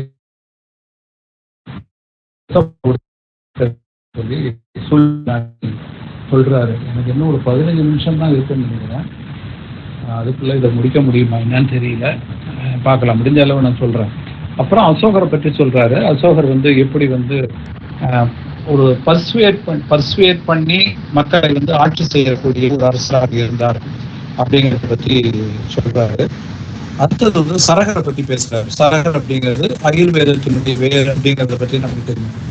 அவர் சொல்ற விஷயங்கள்லாம் ரொம்ப வித்தியாசமான ஒரு விஷயம். நம்ம எல்லாம் இந்த நோய் மாடி, நோய் முதல் நாடி, அது தடிக்கும், வாய்நாடி, வாய்ப்பச்சேர் அப்படிங்கிறத படிச்சிருக்கோம். அப்ப இந்த விஷயத்தை பத்தி எல்லாம் சரகர் அன்னைக்கே சொல்றாரு. ஒரு நோயினுடைய வேர் எங்க இருக்கு, அது எப்படி தீர்க்கிறது அப்படிங்கிறத பற்றி பார்க்கணும். அதே போல ஒரு மனிதனுடைய பல்வேறு வாழ்க்கையினுடைய பல்வேறு அம்சங்களையும் அவர் பேசுறாரு. கொள்ளை நோய் எப்படி வருது, பரம்பரை நோய் எப்படி வருது அப்படிங்கிறத பத்தி எல்லாம் பேசுறாரு. உதாரணமா இப்ப எனக்கு டாய்லெட் போகணும்னு நினைச்சுன்னா அது தள்ளி போடாம உடனடியே போகணும், ஏன் போகணும், கழிவறைக்கு ஏன் உடனே போகணும் அப்படிங்கிற விஷயத்தை பத்தி அவர் சொல்லி இருக்கிறதா சொல்றாரு. அதோட எனக்கு முக்கியமா ஒரு விஷயம் வருதுன்னா, விவேகம் அப்படிங்கிறது அறிவுடன் இருத்தல் அப்படிங்கிறது இருக்கு பாருங்க.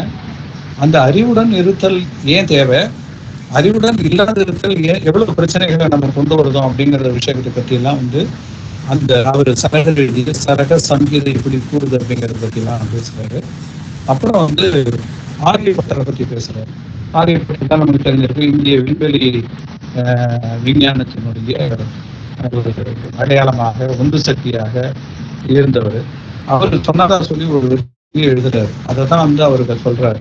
எனது அறிவுத்திறன் என்ற படகை பயன்படுத்தி உண்மையான அறிவும் தவறான அறிவும் கலந்த மூழ்கி கிடந்த பெரும் கடலில் இருந்து உண்மை அறிவிடம் விலை மதிப்பற்ற அணிகலனை பிரம்மனின் பெருநடையால் மேற்றெடுத்தேன் அப்படின்னு சொல்லி ஆரியப்பட்டர் சொல்றாரு. அடுத்தது ஆதிசங்கரர். ஆதிசங்கரை பத்தி ஓரளவு நமக்கு தெரியுங்க, அந்த விஷயங்களை தான் பேசலாரு. அவர் வந்து அதாவது எப்படி சொல்றாருன்னா குவாலிட்டிஸை பத்தி ஆதிசங்கரர் பேசினார் அப்படிங்கிற ஒரு விஷயத்த சொல்றாரு. நான் அதை வந்து நிற்புண இறைவன் அப்படிங்கிற மாதிரி இது டிரான்ஸ்லேட் பண்ணியிருக்கேன். அதாவது இன்ன தன்மை எந்தறிய ஒன்னா பெம்மான், அதை வந்து சுந்தர ஒரு பாட்டில் பாடியிருக்காரு. அதை எனக்கு கடிச்சை தற்செயலாக பார்த்தேன். இன்ன தன்மையின் என்ற அறிவு ஒன்னா எம்மானை எலிவந்த பிரானை அன்னம் வைகும் வயல் பழனத்து அணி ஆரூர் ஆணை அப்படின்னு ஆரூர்ல இருக்கக்கூடிய திருவாரூர்ல இருக்கக்கூடிய இறைவனை பற்றி பட்டாரி இருக்காரான்னு தெரியல. இறைவனை பற்றி சுந்தரர் பாடுவது இங்கே பொருத்தமா இருக்கு. அப்புறம் அந்த பாம்பு கயிறு இருக்குல்ல, பாம்புன்னு பார்த்தா பாம்பு, கயிறுன்னு பார்த்தா கயிறு. பாம்புன்னு நினைச்சு ஒருத்தன் கயிற்றை பார்த்துட்டான்னா அவனை உயிரை விடுவதற்கான வாய்ப்பெல்லாம் இருக்கு அப்படின்னு நம்முடைய பழைய எப்படி சொல்றது அந்த விஷயங்கள், இலக்கியங்கள், நூல்கள் சொல்லக்கூடிய விஷயங்களை எல்லாம் சொல்றாரு. அப்புறம் மந்தனருக்கும் இவருக்கும் நடந்த இந்த விவாதங்கள், வாத பிரதிவாதங்கள் அதை பற்றி எல்லாம் சொல்றாரு. அப்புறம் ராஜராஜ சோழனை பற்றியும் சொல்றாரு. ராஜராஜ சோழனை வந்து அறிமுகப்படுத்துறது வந்து அவரு அந்த சம்பகலட்சுமின்னு ராஜராஜ சோழனை பற்றின ஆய்வு செய்த ஒரு அறிஞர் சொல்ற கூற்றம் மட்டும் சொல்லலாம் அப்படின்னு நினைக்கிறேன். அவர் சொல்றாரு எப்படின்னா, ஒரு நிலப்பரப்பை ஆட்சி செய்வதற்கு இல்லை ஒரு மக்களை வந்து ஆள்வதற்கு முக்கியமான ஒரு விஷயமாக ஒரு கோயில் இறைவன் இருக்கிறான். அந்த இறைவனை ஒரு கோயிலில் அமர்த்தக்கூடிய, அந்த கோயில் கட்டி இறைவனை அங்கே அமர்த்தக்கூடிய ஒரு அரசன், இறையாண்மை மிக்க அதிகாரம் அவனுக்கு கிடைக்கிறது அப்படிங்கிறது வந்து சொல்றாரு. அப்போ வந்து ராஜராஜ சோழனும் அந்த நம்ம பார்க்குற அந்த தஞ்சை பெரிய கோயிலையும் நம்ம வந்து இணைச்சி இங்கே பார்க்க முடியுது அப்படின்னு பார்க்கணும். அப்புறம் வந்து அமீர் குஸ்ரு அப்படிங்கிற ஒரு டெல்லி, அந்த காலத்து முகலாய டெல்லியில் பேரரசில் இருந்த ஒரு கவிஞரை பற்றி பேசுகிறாரு. அவர் வந்து பன்மைத்துவ ஒரு பெருநகரம், டெல்லி பெருநகரத்தில் பன்மைத்துவ கலாச்சாரம் எப்படி இருந்தது, ஒரு இணக்கமான சூழ்நிலை எப்படி இருந்தது, அதுதான் தேவை அப்படிங்கிறத பற்றி ஒரு பாட்டில் அவர் சொல்கிறார். நான் வேகமாக போயிடலான்னு நினைக்கிறேன். அவர் சொல்கிறாரு, இன்னைக்கு உள்ள அந்த சூழலை நம்ம வச்சு பார்க்கும்போது, இன்னைக்கு டெல்லியிலையோ இந்தியாவில் உள்ள பல்வேறு நகரங்களில் இருக்கக்கூடிய அந்த சூழலை நம்ம வச்சு பார்க்கும்போது, அவர் அன்னைக்கு விளைந்த பெரு விளைவு அப்படின்னு சொல்லலாம், ஒரு பெரிய விளைவு இல்லை இருந்த கூட இருக்கலாம் ஒரு சில இடங்கள்ல, இல்லை ஒரு நல்ல அரசன் அந்த மாதிரி ஒரு சூழலை உண்டாக்கி கூட தந்திருக்கலாம். அவர் சொல்றாரு, இங்கே வரும் குராசனி அப்படிங்கிறது ஆப்கானிஸ்தானுக்கு மேற்க இருக்கக்கூடிய அந்த பாரசீகத்தினுடைய ஒரு பகுதியாக வந்து அவங்க சொல்றாங்க. இங்கே வரும் குராசனியோ, கிரேக்கனோ, அராபியனோ பிரச்சனை எதையும் சந்திக்கவே மாட்டாங்க. இந்த மக்கள் அவனை தங்கள் மனிதனாகவே கருணையுடன் நடத்துவர், மகிழ்ச்சியை அனுபவிக்கவும் இயல்பாக இருக்கவும் வைப்பர் அப்படிங்கிற ஒரு பெரிய நம்பிக்கையை வந்து அவர் சொல்றாரு. ரொம்ப ஆச்சரியமா இருக்கு. அவர் வந்து ஒரு முஸ்லீம் பாடகர், அவர் அம்மா வந்து ஒரு இந்து, ஆனால் ஒரு முஸ்லீமை கல்யாணம் பண்ணிட்டு வெளியூர் போயிட்டு அதுக்கப்புறம் இங்கே வந்து டெல்லியில் செட்டில் ஆன ஒரு கவிஞர். அப்புறம் கிருஷ்ணதேவராயை பற்றி பேசுறாரு. கிருஷ்ணதேவராயை பற்றி சொல்லும்போது ஒரு முக்கியமான விஷயத்தை அப்சர்வ் பண்ண என்ன சொல்றாருன்னா, கிருஷ்ணதேவராயர் தெலுங்கு மொழி தாய்மொழி அவருக்கு கிடையாது. ஆனா கிருஷ்ணதேவராயருக்கு விஷ்ணு வந்து ஒரு கட்டளையிட்டார் கனவுல, ஒரு கவிதை தெலுங்கு மொழியில ஒரு கவிதை புனைய சொன்னோம் அப்படின்னு சொல்லி விஷ்ணு கட்டளையிட்டார். நான் வந்து தெலுங்கு மொழியில ஒரு கவிதையை வந்து புனைகிறேன். அவர் எழுதின அந்த அமுக்த மால்யதா அப்படிங்கிறது நமக்கு தெரியும், கேள்விப்பட்டிருப்போம். அதாவது தான் அணிந்த மாலையை அழித்த பெண் அப்படின்னு வந்து அதுக்கு பொருள் சொல்றாங்க. ஒருவேளை இறைவி வந்து கழுத்துல இந்த மாலையை கழட்டி பாடினவருக்கு கொடுத்ததா கூட நம்ம வந்து அதை பொருள் கொள்ளலாம். அவர் வந்து தெலுங்குல ஒரு எழுதிட்டு அவர் சொல்றாரு, ஏன் தெலுங்குல நீங்க அப்படின்னு நீங்க கேட்கலாம். ஏனென்றால் இது தெலுங்கு தேசம், நான் தெலுங்கு அரசன், தெலுங்கு மொழி பேசாதவர் ஆனால் தெலுங்கு அரசன் சொல்றாரு. தெலுங்கு என்பது இனத்தில் ஒன்று. நீங்கள் பணிபுரிந்த அரசர்களிடம் உரையாடுவதற்கு பின்னும் இன்னுமா நீங்கள் இதை உணரவில்லை? இப்பிரதேசத்தின் மொழிகளில் தெலுங்கு தான் சிறந்தது அப்படிங்கிறது முடிக்கிறாரு. அந்த விஷயத்தை இன்னொரு இடத்துல வந்து சுனில் கல்யாணி எப்படி மேட்ச் பண்றாருன்னா, இந்தியாவில் மொழிவாரி மாநிலம் அமைவதற்கு முதல்ல போராட்டம் நடத்துனது ஆந்திர பிரதேசத்தை சேர்ந்தவர்கள். அப்ப அங்க வைக்கப்பட்ட முதல் முழக்கம் வந்து தெலுங்கு தான் சிறந்தது. 450 ஆண்டுகளுக்கு முன்ன ஒரு பேசப்பட்ட ஒரு கவிதையிலேருந்து ஒரு வழியை அந்த போராட்டத்தினுடைய முழக்கமாக அவங்க வச்சாங்க அப்படிங்கிறத லிங்க் பண்ணி சொல்றேன். இதை தான் நான் ஏற்கனவே சொன்னது. ஒரு வரலாற்றை, வாழ்க்கை வரலாற்றை பேசும்போது தொடர்புடைய பல்வேறு விஷயங்களை லிங்க் பண்ணி சொல்லும்போது ஒரு முழுமையான வரலாறாக இதை மாற்றுகிறார் சுனில் கல்யாணி அப்படின்னு நம்ம ஆலோசனை. அப்புறம் அக்பரை பற்றி பேசுறாரு. அப்புறம் தாராஷிகோ, அந்த ரெண்டு பேரையும் சேர்த்து சொல்லலாம். தாராஷிகோ வந்து அக்பருடைய சொன்னது போல அவருடைய கொள்ளு பேரன், அவங்க அவுரங்கசீபுடைய அண்ணன். அவுரங்கசீபு பற்றியும் நம்ம மோசமான அதிகமான பக்கங்களே மோசமாக கேள்விப்பட்டிருக்கோம், சில நல்ல பக்கங்களையும் கேள்விப்பட்டிருக்கோம். அக்பரை பற்றி நம்ம நல்ல விஷயங்களை பற்றி இன்னைக்கு வந்து மதச்சார்பின்மையும் மிதவாத கருத்தியலுக்கும் உதாரணமாக எடுத்து காட்டணும் அப்படின்னா அக்பரை தான் நம்ம காட்டப்படுது. அதே போல் முகலாய ஆட்சி காலம் வந்து மிக இருண்ட காலம் அப்படின்னு சொல்வதற்கு இல்லை அது ஒரு நல்ல காலமாக தான் இருந்தது. மக்கள் இணக்கத்தோடு வாழ்ந்தார்கள். ஒரு பன்மைத்துவம் சமுதாயம் இருந்ததுன்னு சொல்லப்படுவதற்கு வந்து மிகப்பெரிய ஒரு எடுத்துக்காட்டாக வந்து நம்ம வந்து ஏற்படுறாங்க. தாரா ஷிகோவை பற்றி ஒரு முக்கியமான விஷயம் நம்ம என்ன சொல்லணும்னா, அவர் வந்து ஒரு ஒரு தோற்றுப்போன ஒரு பேரரசன். அவன் வந்து ரொம்ப பிடிவாதக்காரனாக இருந்தான். யார் சொல் பேச்சும் கேட்காதவனாக இருந்தான். லாவிஷாக அரசாங்கத்தினுடைய பணத்தை எடுத்து அவர் செலவு பண்ணான். கீழே உள்ளவங்கள சொல்கிற ஆலோசனைகளை மதிக்க எங்கே பார்த்தா இந்த பக்கம் போ அந்த பக்கம் போகணும்னு சண்டை போடுறதுக்கு ஆட்கள் அனுப்பிச்சுட்டே இருந்தான். அது அதை பற்றி அவர் சொல்கிறார். ஆனால் தோற்று போயிட்டான். கடைசியில் அவுரங்கசீப்பை வந்து அவனை வந்து அரெஸ்ட் பண்ணி ஒரு யானையில் ஏற்றி ஊர்வலமாக அனுப்புகிறான். அதுதான் ஃபஸ்ட்டு ஒரு சீன். அந்த கட்டுரையினுடைய முதல் சீன் அதுதான். அவர் ஒரு யானையில் வராரு. ஆனால் அந்த யானை அவன் ஏற்கனவே எப்படி சொல்கிறது, பயணிக்கிற ஏறி செல்கிற யானை கிடையாது. அவன் ட்ரெஸ் வந்து ஏற்கனவே அவன் போட்டிருக்கக்கூடிய அந்த லாவிஷான படோடோவான ட்ரெஸ் கிடையாது. ஒரு அழுக்கடைந்த பிழிந்து போன கந்தலான ஒரு ஆடை அணிந்திருக்கிறான். ஒரு கிழட்டு யானை மீது அவன் வந்து ஏறி வரான் அப்படிங்கிறத வந்து அவர் சொல்றாரு. அப்போ இது ஏன்னா இது அவுரங்கசீப் அவனை தோற்கடிச்சு அவனை வந்து டெல்லியில ஊர்வலமாக இழுத்துட்டு வரான். தோற்று போன அந்த தன்னுடைய அண்ணனை வந்து இழுத்துட்டு வரான். அவனை கொலை செய்யப்படுறான். கடைசியில் வந்து கொண்டுடுறாரு. ஆனால் அந்த இடத்துல வந்து கடைசியில் ஒரு முத்தாய்ப்பா ஒரு விஷயத்த என்ன பண்ணுறாருன்னா, அந்த தாரா ஷிகோ இப்படி இல்லாமல் வேற மாதிரி இருந்திருந்தா எப்படி இருக்கும் அப்படிங்கிற ஒரு கேள்வியை வைக்கிறாரு. அவன் என்ன ஒரு இளவரசனா வந்து பேரரசனா முடிச்சு விட்டிருப்பான். தம்பியை வந்து ஜெயிச்சிருப்பான். ஆனால் நமக்கும் மேற்குலகத்திற்கும் தொடர்பு ஏற்படுத்திய பல்வேறு இலக்கியங்கள் நமக்கு வந்து கிடைக்காம போயிருக்கும் அப்படிங்கிற ஒரு விஷயத்த சொல்றார். தாரா ஷிகோ தான் சம்ஸ்கிருத இலக்கியங்களையும் உபநிடதங்களையும் வந்து உருது மொழியில மொழிபெயர்த்த மிகச்சிறந்த ஒரு சிந்தனைவாதி. அவனுடைய அரசவையில வந்து சிந்தனை கூடம் அப்படிங்கிறது ஒரு பல்வேறு சிந்தனைகளை சார்ந்த அறிஞர்களை அங்கே ஒரே இடத்துல கூட்டி வச்சுக்கிட்டு அந்த இடத்துல வந்து இந்த விஷயங்களை பற்றி எல்லாம் பேசுகிறான். இதுவே அவன் வந்து ரொம்ப தன்னுடைய நேரத்தை வீணா போக்கியதற்கு ஒரு அடையாளமாக எல்லாரும் சொல்கிறாங்க. ஆனால் அந்த விஷயத்தை அவன் செய்யாமல் இருந்தது தான் பல்வேறு இலக்கியங்கள் நமக்கு கிடைச்சிருக்காது. இந்தியாவிற்கும் மேற்குலகத்திற்கான ஒரு இணைப்பு பாலமாக அவனுடைய அந்த மொழிபெயர்ப்புகள் இருந்தது அப்படின்னு சொல்லி அவர் வந்து சொல்கிறாரு.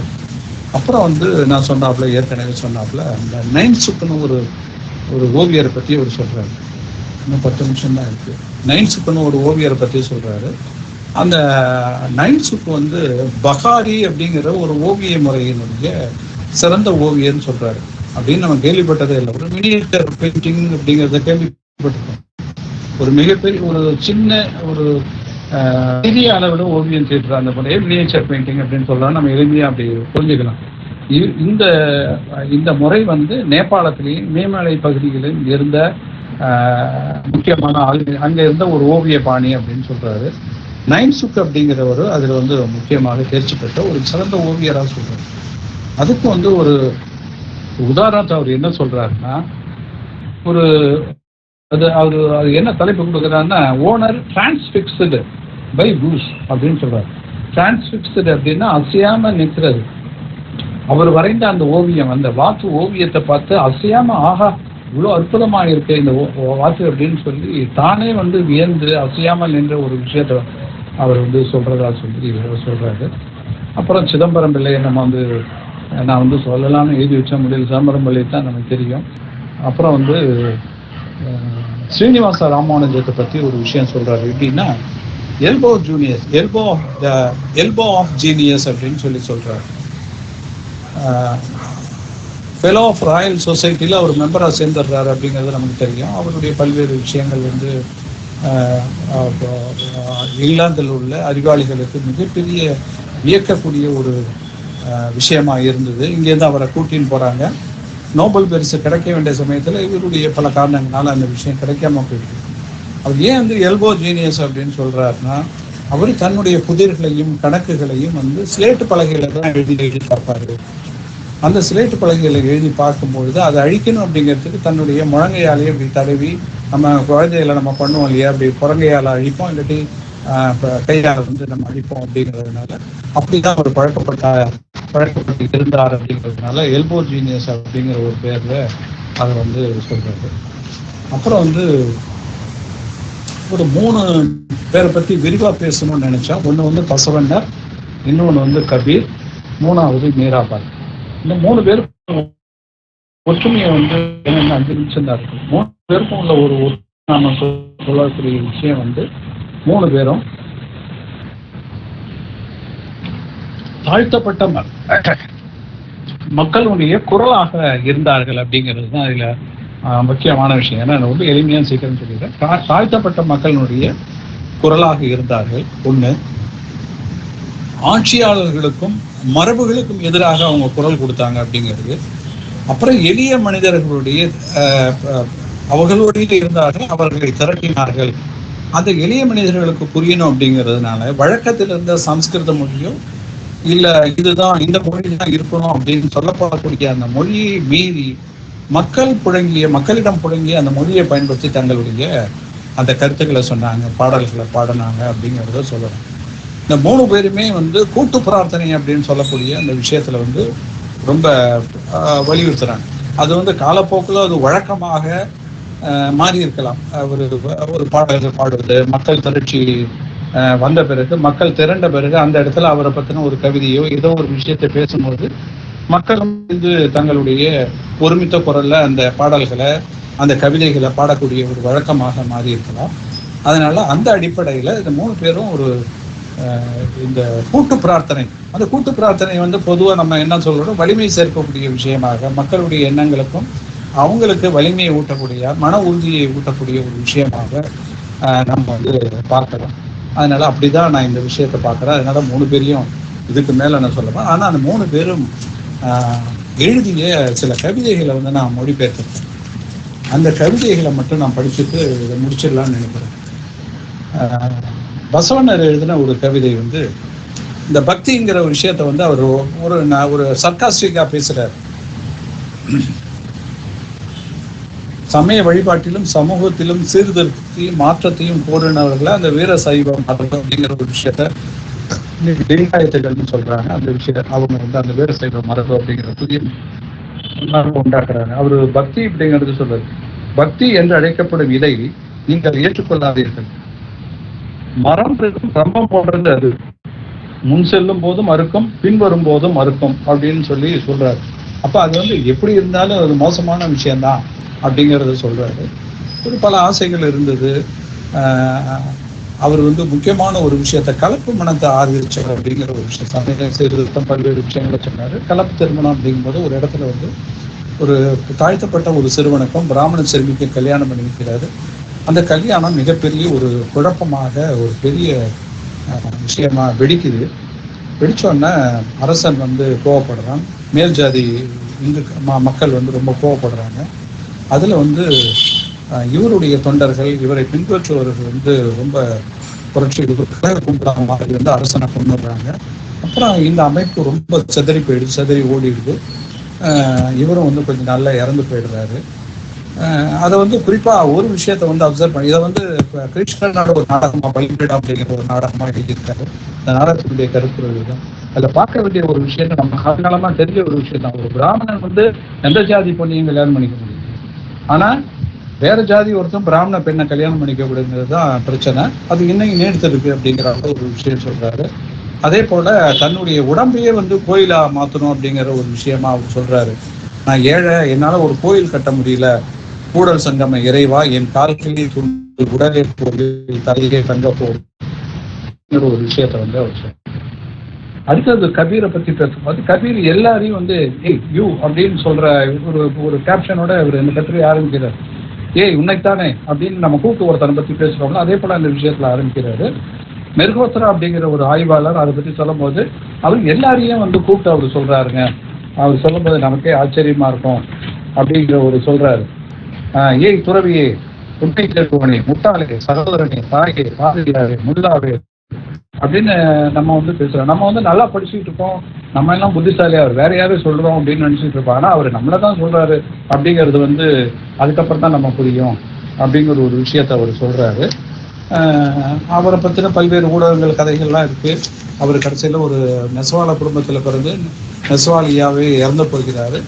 அவர் இந்த கட்டுரையில கடைசியில் இன்னைக்கு நெசவாளியினுடைய நிலைமை வந்து விவரிக்கிறாரு. பனாரஸ்ல இருக்கக்கூடிய அந்த பேட்டர்ன், இந்த நெசவாளர் குடும்பத்தில் இருக்கிற ஒரு பேட்டர்ன்லாம் வந்து காப்பி எடுக்கப்பட்டு வாட்ஸ்அப்ல சூரத் அங்க போகுது அப்படிங்கிறது. சூரத் அப்படிங்கிறது ஒரு அடையாள குறியீட்டை நான் பார்க்குறேன், நீங்களும் பார்க்கலாம்னு நினைக்கிறேன். அங்க இங்க உள்ள கைத்தறி நெசவுல வந்து இந்த ஒரு கைத்தறி புடவைக்குள்ள காசுல வந்து அங்க பல புடவைகள் நெய்யப்படுகின்றன அப்படிங்கிற ஒரு விஷயத்தை பேசுறாரு.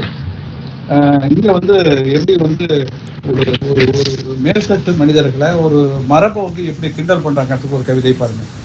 முகத்தில் ஏளன சிரிப்பு, வீண் தர்க்கம், கருப்பையில் பதுங்கி இருந்ததை 10 மாதங்கள் பதுங்கி இருந்ததை மறந்து விட்டாயே என்ன, தகனம் உன்னை சாம்பலாக்கப் போகிறது, புதைத்தால் புதைக்கப்பட்ட இடத்திலிருந்து புழுக்கள் வெளிவரும், புதைத்தால் புழுக்களின் கூட்டத்திற்கு நீ விருந்து, கட்டுமஸ்தான உடம்பும் வெறும் களிமண் தான், ஓட்டை பானை 9 ஓட்டைகள் கொண்ட நீர்க்களம். நம்ம பட்டணத்தார் விஷயங்களை இதுல படிச்சிருக்கோம். தேனீக்கள் தேனை சேகரித்தன, நீ சேகரித்ததோ செல்வத்தை, ஆனால் உன் இறப்பிற்கு போன் பேச போவது பிணத்தை தூக்குங்கள் நாற்றம் முடிக்க போகிறது அப்படிங்கிற ஒரு விஷயத்தை தான் அவர் சொல்லி முடிக்கிறாரு. அப்புறம் அந்த மீரா பத்தின ஒரு 2 கவிதையை மட்டும் முடிச்சிருக்காங்க. 5 நிமிஷம் கொடுக்கலாமா சரவணன்?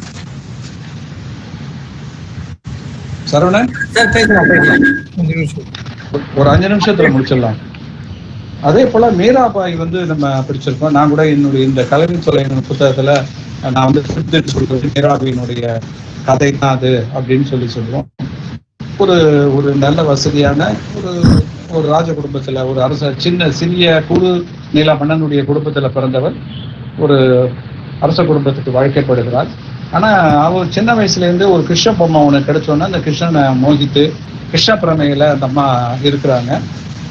அந்த மேற்தட்டு குடும்பம் இல்ல அரசு குடும்பம் இல்ல வந்து அன்றைக்குள்ள சமுதாயத்துல இருந்தக்கூடிய பெண்கள் இப்படி இருக்கணும், இப்படிதான் நடந்துக்கணும் அப்படின்னு சொல்லக்கூடிய பல்வேறு விஷயங்களை மீறக்கூடிய ஒரு பெண்ணாக அவங்க வளர்றாங்க. அதுதான் சொல்றாரு, அர்ச்சகர்கள், சடங்குகள், கோவில்கள் போன்ற இடையீடுகள் இல்லாமல் தனக்கான ஒரு கடவுளின் மீது ஒருவர் பக்தி செலுத்துவதை பக்தி மரபு ஊக்குவித்தது. பக்தி என்பது இங்கே எளிமையாக உங்கள் அன்பை காணிக்கையாக்குவது. அது ஒரு மலர் ஒரு மலரை கொடுக்கலாம், அல்லது ஒரு பழம் கொடுக்கலாம், ஒரு பாடல் மூலமாக அந்த கடவுளை வணங்கலாம். அந்த கடவுளை அடையிறதுக்கான வழிமுறை வந்து அந்த தனி மனிதன் முடிவு செய்யக்கூடிய ஒன்று. அந்த அம்மா அப்படிதான் முடிவு செஞ்சுட்டு போறாங்க. அதுல அந்த அம்மா ஒரு பாட்டை பாடுறாங்க. சிலர் புகழ்கிறார்கள், சிலர் இகழ்கிறார்கள், நான் வேறு பாதையில் செய்கிறேன். அந்த பாதையில் கடவுளின் மனிதர்களை நான் கண்டேன், நான் எதற்காக திரும்பி வர வேண்டும் அப்படின்னு சொல்லி அந்த அம்மா கேட்குறாங்க. அதுதான் வந்து அதே போல மேலே இருந்து இந்த விஷயங்கள்லாம் விட்டுட்டு நீ கீழே இறங்கிடுவா. அவரை கொள்றதுக்கான முயற்சிகள்லாம் நடக்குதுன்னு சொல்றாங்க. சில விஷயங்கள் கட்டுக்கதைங்கிறாங்க, சில விஷயங்கள் உண்மைங்கிறாங்க. இந்த கனவில் தொலைந்தவன் புத்தகங்களில் கூட ஒரு தீ விபத்தை ஒன்று உண்டாக்குறாங்க, இன்னொன்று விஷயம் வைக்கிறாங்க. அந்த ராஜாவுடைய தாதி வந்து வைக்கிறாங்க, அந்த அம்மா தப்பிச்சிடுறாங்க. கடைசியில் வந்து இந்த அம்மாவை பற்றி புரிஞ்சுக்கிட்டு அவங்க வந்து ஐயோ தப்பு பண்ணிட்டேனே அப்படின்னு சொல்லி அந்த அம்மா தற்கொலை பண்ணிட்டு செத்து போகுது அப்படிங்கிற ஒரு கதை ஒன்று வருது. அப்போ அது வந்து அந்த அம்மா கீழே இறங்கி வா, ஏன் அந்த மாதிரி விஷயங்கள்லாம் பண்ற அப்படிங்கும்போது அந்த அம்மா சொல்றதா ஒரு கவிதை ஒன்று வருது. எவர் என்னை தொட்டு விட முடியும், நான் கீழிறங்க மாட்டேன், யானையின் மேல் இருந்து கழுதை மீது சவாரி செய்வதற்காக நான் கீழே இறங்கி வரணுமா அப்படின்னு கேட்குது. எவர் என்னை தொட்டு விட முடியும், நான் கீழிறங்க மாட்டேன், யானையின் மேல் இருந்து கழுதை மீது சவாரி செய்வதற்காகவா அப்படிங்கிற ஒரு விஷயத்த வந்து அந்த அம்மா ஒரு அழகான ஒரு கவிதையா சொல்லியிருக்காங்க. அதே போல அப்ப எப்படி அதை அவர் வந்து பில்லானி முடிக்கிறாருன்னா, நான் அதை படிச்சிடுறேன். கீழ்ச்சாதியினரை தழுவிக்கொண்ட மீராவின் நினைவுகள் சில கிராமங்களிலும் நகரத்து குடிசை பகுதிகளிலும் இன்னும் உயிர்ப்புடன். சில மேல்தட்டு மனிதர்கள் மீராவின் பாடல்களை பாடுறாங்க, பஜனை பாடுறாங்க அப்படிங்கிறது உண்மையா இருந்தாலும் அது வந்து ஒரு பந்தாவை தான் வந்து அவங்க எடுத்துக்கிறாங்க. இது ஒரு பாட்டு அப்படிங்கிறவங்கள தான் எடுத்துக்கிறாங்க. ஆனா காந்தி வந்து உண்மையாகவே மீராவினுடைய பாடல்கள் மீது வந்து ரொம்ப ஆசையோடு இருந்தார். மீரா பெகன், ஏன் பேர் மீரா பெகன் பேர் வச்சார் அப்படிங்கிற விஷயத்தெல்லாம் வந்து இந்த இடத்துல நம்ம வந்து பார்க்க முடியும். அதே போல் 1947 சுப்புலட்சுமி மீராவினுடைய ஒரு பஜனை அன்னைக்கு முன்னாடி பாடினார் அப்படிங்கிறதும் ஒரு பதிவாக இருக்கு. இந்த விஷயத்தை இதுவும் சொல்றாரு. அப்போ வந்து சிறுமிகளும் இளம் பெண்களும் தங்களது தனிப்பட்ட நம்பிக்கைகளையும் விருப்பங்களையும் குடும்பத்தின் விளைவுகளுக்காக ஒடுக்கிக் கொள்வது இந்தியாவின் ஒத்திசைவான சமூகத்திற்கு அடிப்படையானதாக பார்க்கப்படும் சூழலில் மரபார்ந்த குடும்ப வாழ்வையும் பெண்கள் மீதான கட்டுப்பாடுகளையும் மீறான் நிராகரித்தார் அப்படின்னு அவர் முடிக்கிறாரு. அதே போல அதை சொல்றாரு, என்னை ஏற்றுக்கொள்ளுங்கள் அல்லது ஏற்றுக்கொள்ளாமல் இருங்கள், நூற்றாண்டுகளாக மானுடம் தேர்ந்தெடுத்த பாதையை தான் நான் தேர்ந்தெடுத்தேன் அப்படின்னு அந்த அம்மா சொல்லி முடிக்கிறேன். நூற்றாண்டுகளாக மானுடம் தேர்ந்தெடுத்த ஒரு பாதையை தான் நான் தேர்ந்தெடுத்தேன் அப்படின்னு சொல்லி முடிக்குது. அதே போல இதை இப்படியே முடிச்சுக்கலாம் அப்படின்னு நினைக்கிறேன். ஒரே ஒரு முடிவுரையா நான் ஒரு விஷயம் எழுதியிருக்கேன், அதையும் நான் படிச்சிடுறேன். இந்தியாவின் கடந்த பற்றியும் அதன் எதிர்காலம் பற்றியும் உரையாடுவதற்கான வெளிப்படையான ஒரு அழைப்பை இந்த நூலில் சுனில் முன்மொழிகிறார். இந்தியா தன்னை மாற்றிக்கொள்வதற்கான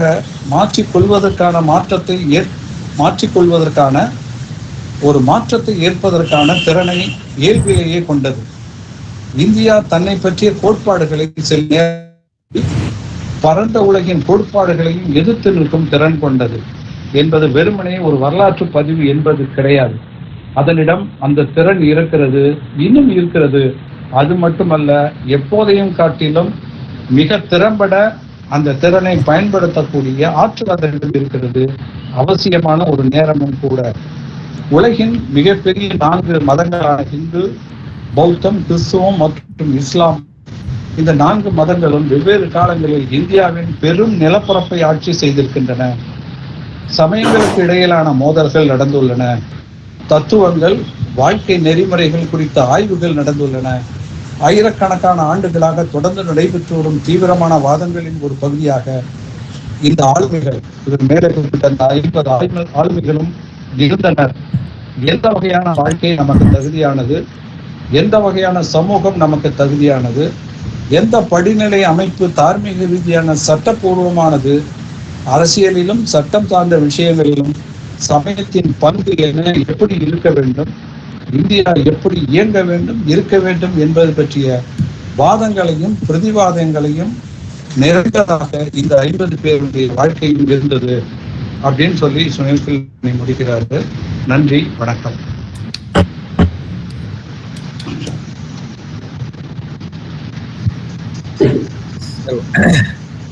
ஒரு அருமையான ஒரு உரை. சித்ரா மேடம்,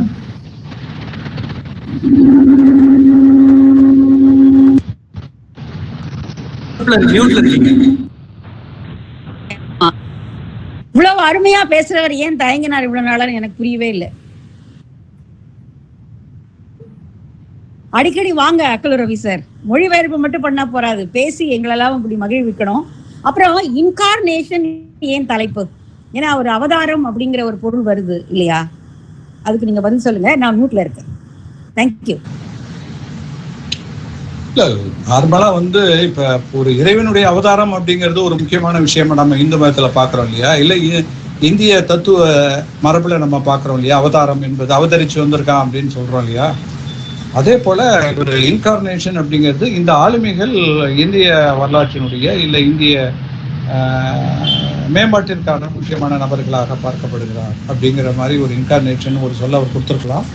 நான் அவற்றை கேட்குறேன். நான் அதை ஆளுமைகள் அப்படிங்கிறவங்கள மொழிபெயர்க்கலாம் அப்படின்னு நினைச்சிட்டு இருக்கேன். அது முக்கியமான விஷயம் சொல்லணும்னு நினைச்சேன். கிட்டத்தட்ட ஒரு பாதி புக்கு முடிச்சுட்டு அனைமா அடுத்த வருஷம் இந்த புத்தகம் வருவதற்கான வாய்ப்புகள் இருக்கு.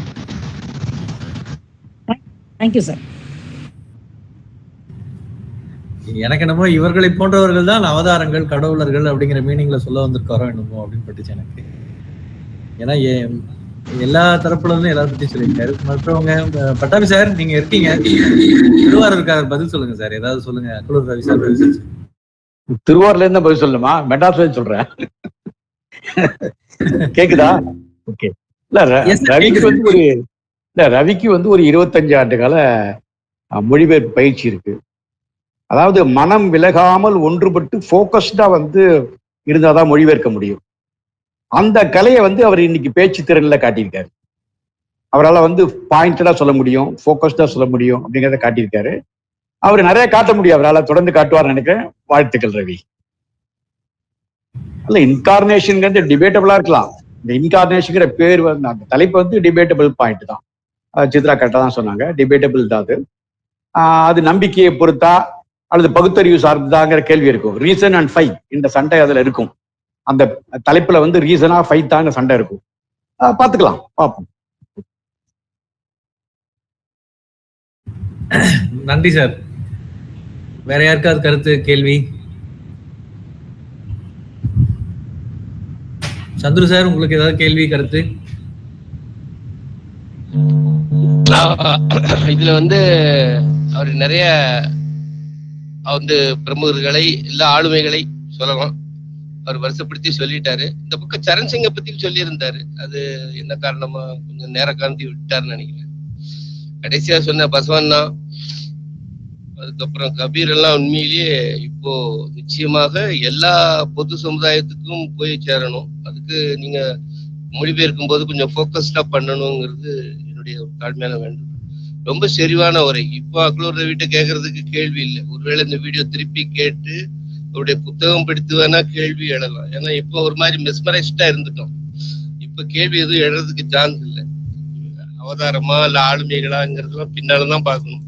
மக்களுக்கு உழைக்கிறவங்க எல்லாருமே இந்த மாதிரி அவதாரங்களுக்கு இணையானவர்கள்னு நம்ம சொல்லிக்கலாம். அது ஒண்ணும் பெரிய குற்றமாயிராது. எல்லாம் டிபேட்டபிள் தான். இங்க இதுதான் டிபேட்டபிள் இல்லை. சோ நம்ம மனசுல பட்டபடி இந்த மாதிரி மக்களுக்காக சிந்தனை பண்ணவங்க, உழைச்சவங்க எல்லாம் என்ன பொறுத்த மட்டும் தனிப்பட்ட முறையில சரவணந்தார் சொன்ன மாதிரி அவதாரங்களுக்கு இணையானவர். ரொம்ப அருமையான, செறிவான, கனமான உரை ரவி சார். பின்னாதான் அப்பப்ப கேள்விகள் எழும். ஒண்ணு கேள்வி இல்ல, மப்பு அப்படியே டம்படா இருக்கும்.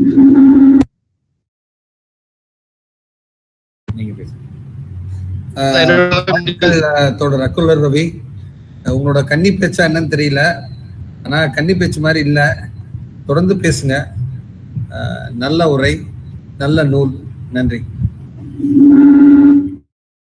ஆக்சுவலி இது நுழைபலம் கூட்டங்கள்ல பேசுறாரு. 2 புத்தகம் இது வரைக்கும் எனக்கு தெரிஞ்சு அறிமுகப்படுத்தி பேசியிருக்காரு. இது அவர் இப்ப பேச ஆரம்பிச்சிட்டாரு.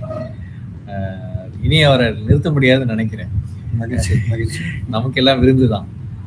வேற யாருக்காவது கேள்வியை, கருத்தோ?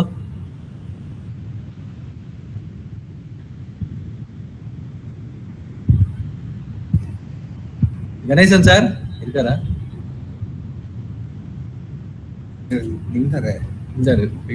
தெரியல.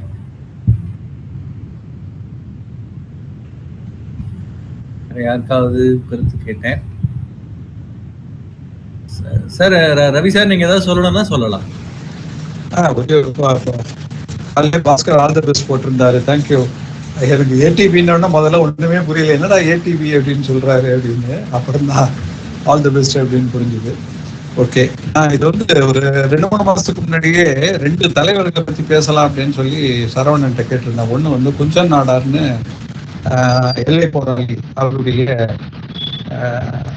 அவரை பத்தி பேசலாம் அப்படின்னு நினைச்சேன். அப்புறம் வந்து இல்லை வேணாம் அப்படின்னு சொல்லி அவங்க சொன்னாங்க. அப்புறம் வந்து ஈஸ்வர் சந்திர வித்யாசாகர் பத்தி பேசலாம் அப்படின்னு சொல்லி ஒரு ரிக்வஸ்ட் வச்சேன்.